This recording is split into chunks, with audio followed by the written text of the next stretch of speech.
So I've hunted Omega over 100 times, and more than 90% of those were savage. Here's what I've learned. You will only go as far in this quest as your tanks take you, and the rest of the team has to close. The tanks can show you the door, but the team has to push everyone through it. Ideally, you want the tank to be someone with a guard weapon who can deal enough damage to draw Omega's enmity quickly and frequently so the rest of the team can focus on the legs. A good tank also uses Omega's enmity to draw it under falling boulder traps, draw it out of fire pools created by its mustard bomb, and pull it off the wall. Omega loves to bury its back legs into the wall, not only making it difficult to attack them, but also giving hunters less room to dodge attacks. This carded me more than anything, but when the tanks in my guild were assertive about keeping Omega centered, it made the hunts go a lot smoother. Elite tank play by my pals Blacku and Lucy, who were playing that position for most of those 100 completions. I played a lot of DPS in these runs, longsword obviously, and what I feel is most important about that role is keeping Omega out of its Pancto Crater mode. When Omega starts roaring up like 12, red flashing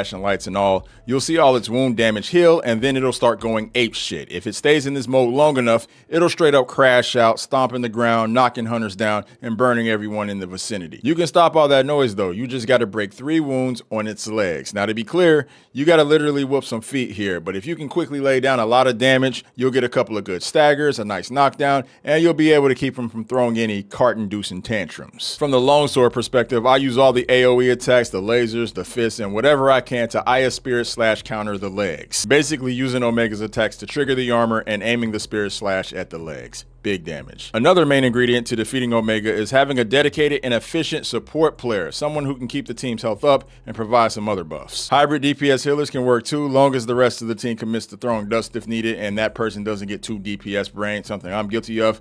They gotta know when to play passively and keep the team alive. I will say though, the best full-blown support players I played with rocked the hunting horn and ran full wide range and speed eating. Some other little tips you might have heard me say before: you can use thunder pots to stagger Omega out of attacks. You can only do it a limited number of times though, so try to save it for later in the hunt. Rock burst is a great way to stun and knock Nursilla out of the air during the damage check. Don't sleep on that. Sever and shot weapons do more damage on the back legs of Omega, blunt weapons on the front. Keep that in mind when you're creating those wounds. And if the DPS is doing their job, you should see Omega lose a couple of legs. If it's standing, it'll get knocked on its side, but at the very least, it will drop a shield. And my contribution to the community for Savage Omega has now concluded. I hope everyone I've hunted this demon with had as much fun doing it as I did.